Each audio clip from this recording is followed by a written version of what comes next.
So yun po mga idol, no? Isa mapagpalang gabi po. Nakarating na po kami dito sa bahay at nahatid na din po namin yung bata, no? Mm. So sa ngayon po, pagdating namin, andito si Brother Max. Yan. Si Brother Max. Pagpalang gabi mga idol. So yun, no, pinakapugi namin na kasama. Pray po. So, yun, nagpapasalamat po kami sa Panginoon kasi nakauwi kami ng safety at naka-rescue din tayo ng buhay kanina, isang bata. Mm. So, nakakaawa lang kasi nung time na nakatid na namin, nakarating na kami doon sa kanila. Sobrang iyak ng pamilya niya. Mm. Unang nakakita sa kanya yung ate niya. Kasi, So, yung bata nga pala yun, pumasok sa eskwela pero binigyan siya ng pera ng tatay niya para kasi madadaanan daw yung palengke pag uwi niya pero naglalakad lang daw yung bata. Pinadalhan daw ng binigyan ng pera para pag uwi niya galing sa school dadaan siya doon sa palengke tapos bibili ng yung ulam pang hapunan. Yung nangyari nilagay niya daw sa bag yung ulam, pinaluto niya na yung tinapanan ba yun? Yung inihaw na isda. parang sinumbagan. Yung mabibili natin sa yung nakatuhog na siya tapos tinapanan sa amin yun mga idol sa Bisaya. Kung sa siguro parang tinapa yun Tinapa. Tinapa. Iba yung tinapa sa atin kasi sardinas yun. Nasa, yun nakalagay. Oh my goodness. Yung tinapa sa kanila, ano pa? Yung tinapa sa Tagalog mga idol, ano pa yun? Yung tuyo. Wala pang sabaw. Pero yung tinapa sa amin may sabaw na. Nasa lata. Advance kami dito mga kabunso. Advance. Pero sobrang kakawa yung bro, no? Yung magama nila, Kaya- magama. Takot yung bata kasi akala niya mapapagalitan siya ng tatay niya. Pero kabaliktaran yung nasa isip niya. Niyakap siya ng tatay niya. Kasi may bulong-bulungan na may nakakita daw sa kanya na pinasakay ng isang lalaki. Oo. Kaya yun, akala ng tatay niya na wala na yung anak niya. So, yun. Nagpapasalamat din sila at nakita ko yung sitwasyon nila sobrang katulad lang din namin, mahirap ganun, pero inosente sa mga nangyayaring kaguluhan. Pero yung nyo bro, yung mga yung papa at mama niya bro, matanda na. Matanda na. Mhm. Siguro na 70 or 60 plus na yung mama niya. Tapos 70 yung tatay niya. Kaya nga bro. Kasi sabi ko sa tatay niya, yung edad niya na daw 70. Tapos yung nanay niya mas bata pa daw kaysa doon sa sabi ng tatay niya pa yan 60 plus. Kaya yun, hanggang sa nakauwi na kami ni Bunso at yun nga, pagdating namin dito, andito rin si Brother Max. Okay naman na okay lang kayo. Grabe bro, sobrang dami ng kalaban doon bro. Sobrang dami. Bakit ganyan ang cellphone mo? Na tayo sa bilog, na tayo sa moon. Wow, bilog ang mundo.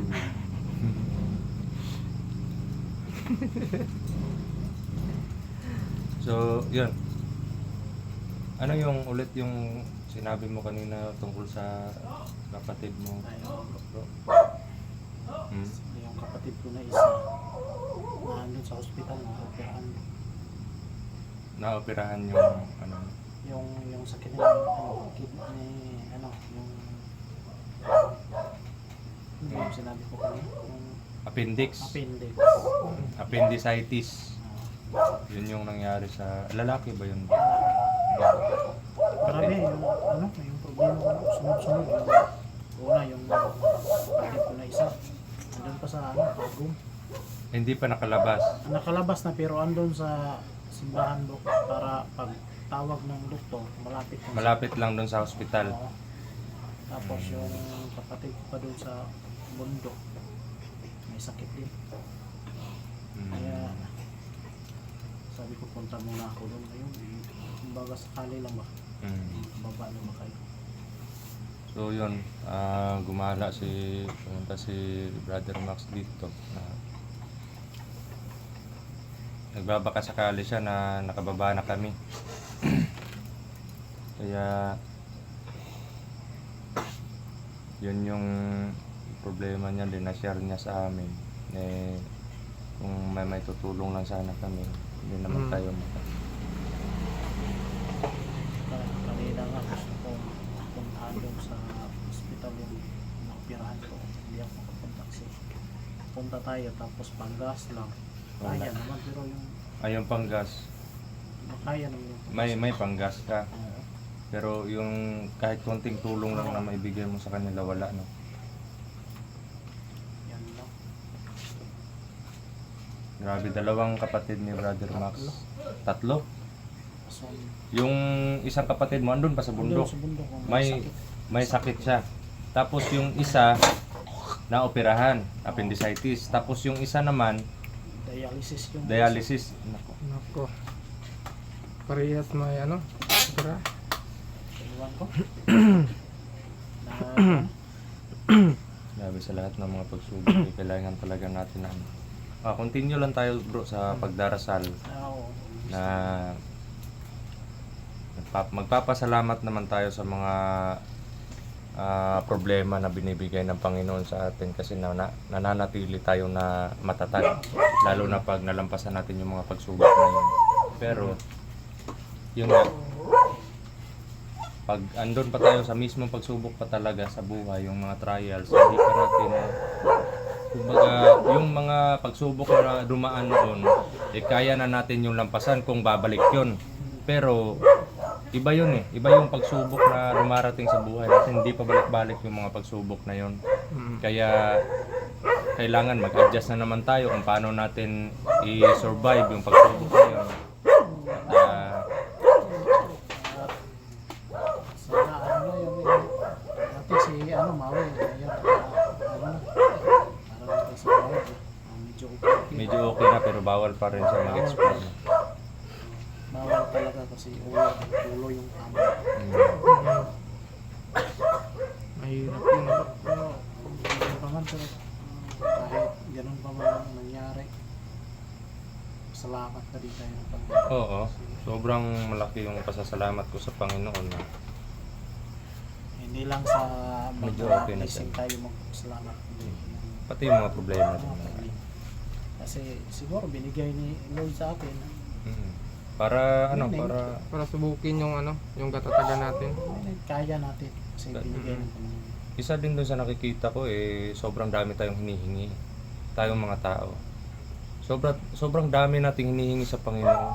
Pero yung pananampalataya natin kailangan todo talaga. Or kahit hindi ka nagsisimba, kailangan talaga na yung paniniwala mo sa Panginoon. Yung sa looban. Mm. Yung nararamdaman. Wag mong angkinin lahat kung ano man yung nasa buhay mo, ano man yung nasa yung mga blessing na dumarating sa iyo. Kailangan sabihin mo lang sa isip mo na hindi sa iyo 'yan. Pinahiram or pinagamit lang sa iyo 'yan kasi habang andito ka pa sa mundo. At yung mga problema sabi nga nila, kung may problema, may solusyon. Pero kung baguhan ka pa lang sa problema na yun, hindi mo pa alam kung paano solusyonan mo. Kaya manghingi ka ng Kaya advice. sa Panginoon ka pa rin pupunta. Iba nga sinasabi nila na ano mo yun sa mga matatanda. Bakit ano nangyari sa iyo? May problema, ganito, ganyan. magtiwala ka lang sa Panginoon. Dasal ka palagi. Hindi man yung Panginoon mismo yung Panginoon.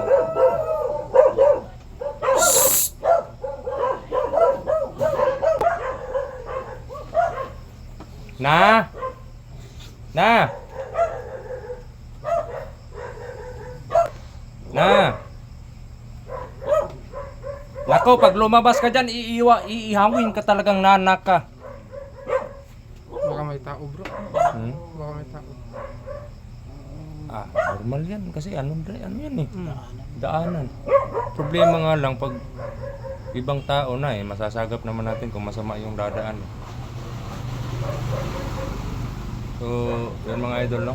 Dasalan po kami at sana po eh hindi man, yun nga, yung sinabi ko kanina, hindi man Panginoon yung mismo mag-abot ng tulong, eh manampalataya lang tayo, eh may mga instrumento naman yung Panginoon para mabigyang solusyon yung mga problema ng isang tao.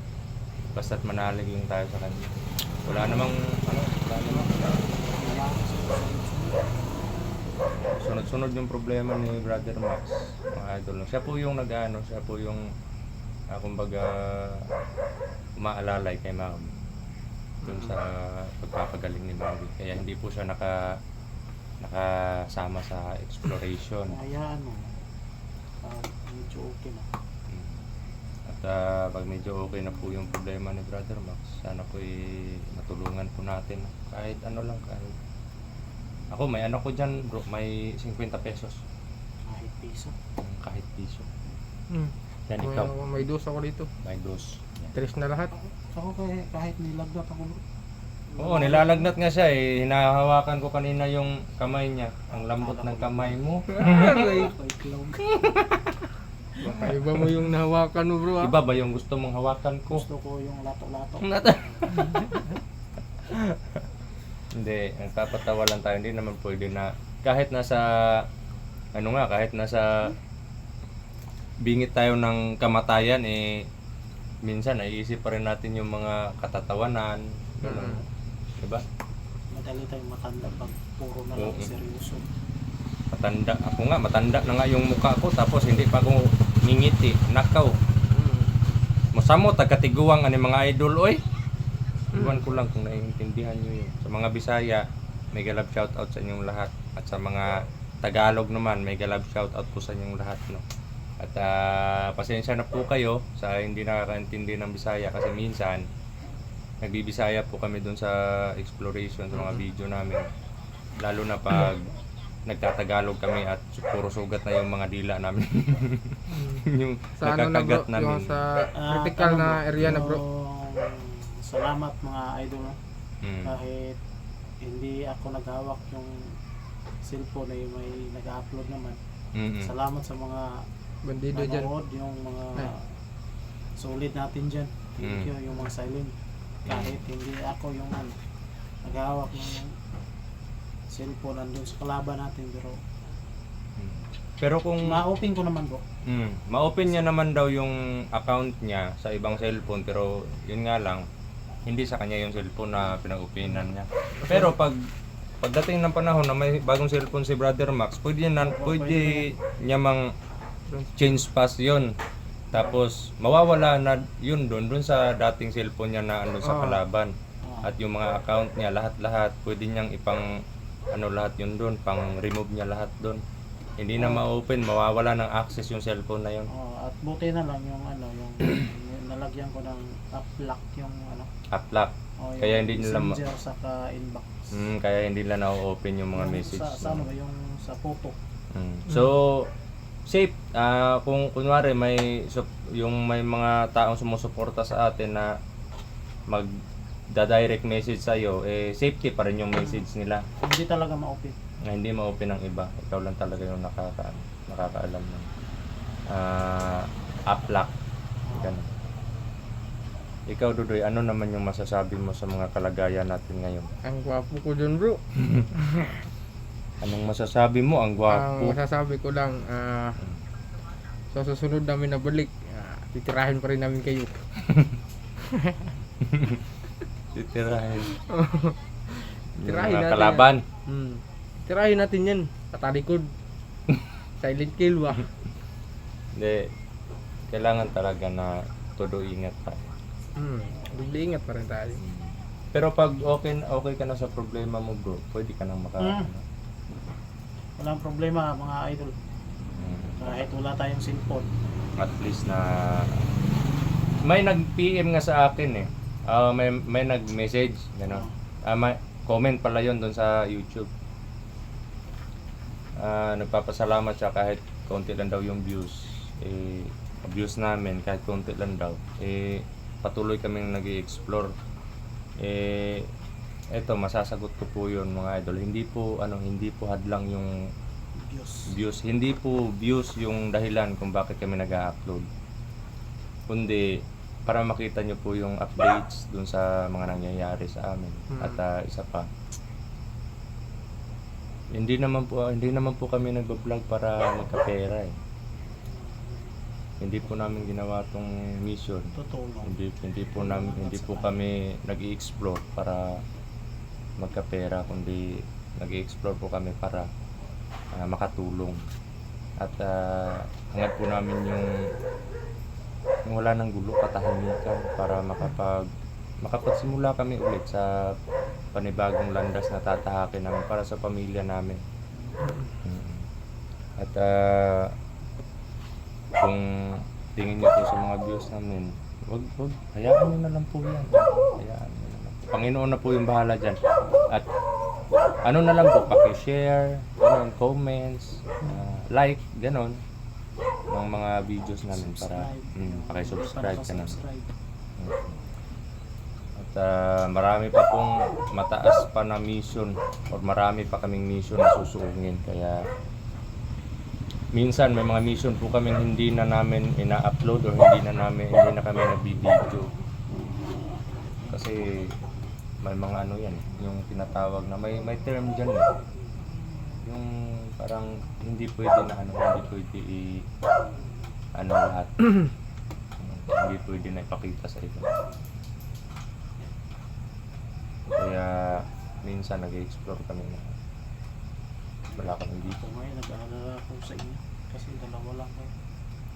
Bro. Pero alam ko naman na Yun yung dahilan bro na kahit wala kayo, kahit kami lang dalawa, minsan nga kahit ako lang mag-isa, feeling ko kasi magkasama pa rin tayo, buo yung team natin kasi nga alam ko na iniisip nyo yung kapatid nyo na andun sa bakbakan, ganun. Kumbaga andun lang kayo sa bahay, ano yung mga ginagawa, busy kayo, pero yung presensya nyo dala-dala ng isang kasama nyo na andun sa bakbakan. Kaya yan pa yung nagbibigay lakas na may tiwala sa akin yung mga kapatid ko. Kaya kailangan walang mangyaring masama sa akin, kailangan kaya ko to, ganun. Malakas yung paniniwala, malakas yung tiwala nila sa akin. Kaya go lang yan na. Push lang. So bro, hayaan mo bro, pag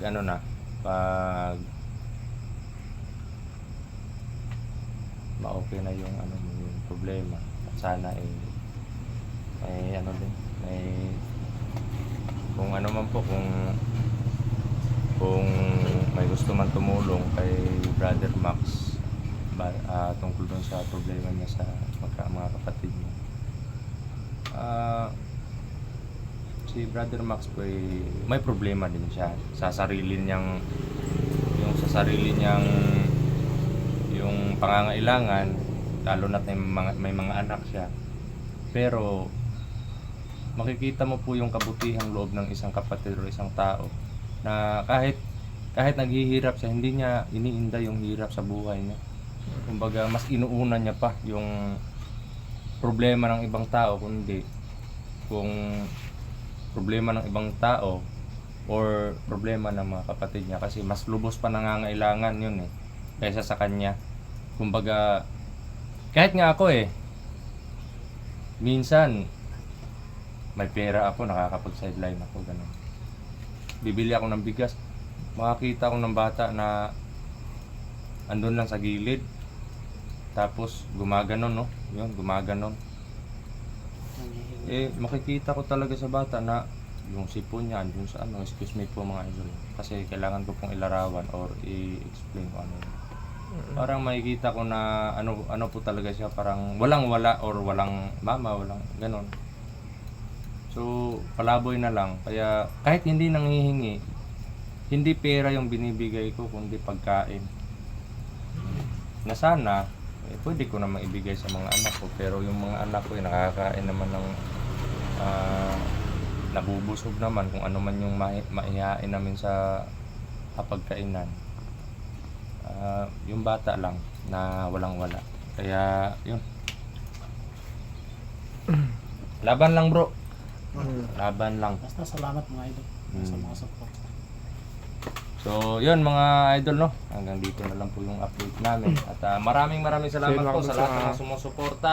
Yan dito na Solid kumabon sa supporters po natin, maraming yung salamat po mga- sa ano sa Silent pagsuporta. viewers yan. May Yan. love shoutout po sa Maraming lahat. salamat po. At maraming salamat po.